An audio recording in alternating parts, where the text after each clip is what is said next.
Hi, I'm Mary the Medicine Woman. And I'm Jane Ann from Well Spent.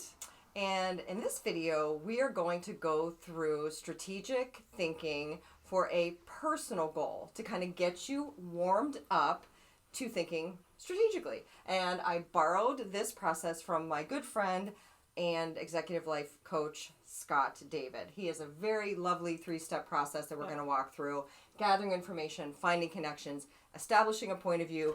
Those things can give you a strategy. And you have an example, so we're going to walk through it. So you're coming to me, you need a strategy to do what? I need a strategy to train for my half marathon in September.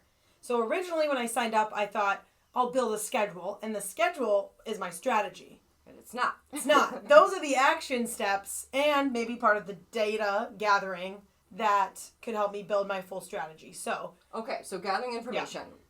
What kind of information would you need to gather? You need to know what people when people train, what's their baseline of fitness? Yep.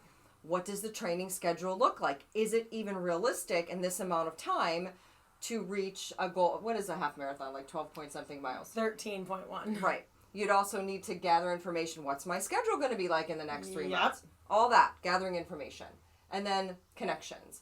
I know you found in this gathering information, what kind of connections did you find when you really started to think about it?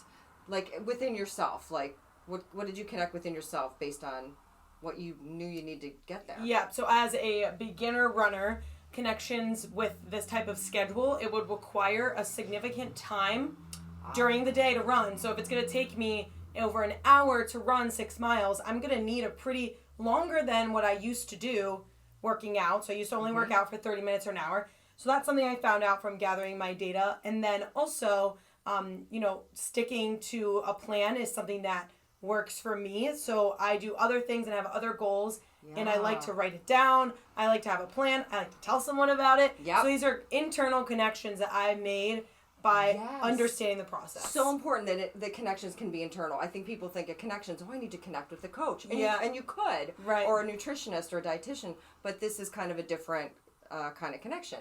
And then what was the point of view that you came away with? You decided what was your thesis? Yeah, so the point of view was that I was going to have to, like we said, make a schedule, but also because I know myself, and when I try something new, I need to tell people about it. Like I said, I'm going to need to have a friend or multiple friends or other people that I can share my metrics with. I can talk about my run. I can tell them what days I'm running so that I can always have another person to help motivate me, because I knew that that's something I would need. So how would you then summarize your strategy in one sentence then? So my strategy would be to make a plan and do it with friends. Yes, very simple. Exactly. See, that wasn't that complicated at all. So that is a personal example that you can pick any personal example. Like say you want to lose 10 pounds. That's going to have strategy. You want to save money. That could involve strategy. That doesn't have to be complicated if you follow these 3 easy steps that we have broken down for you. Give it a try. Give it a try. Thank you, Scott David. Love you. Peace.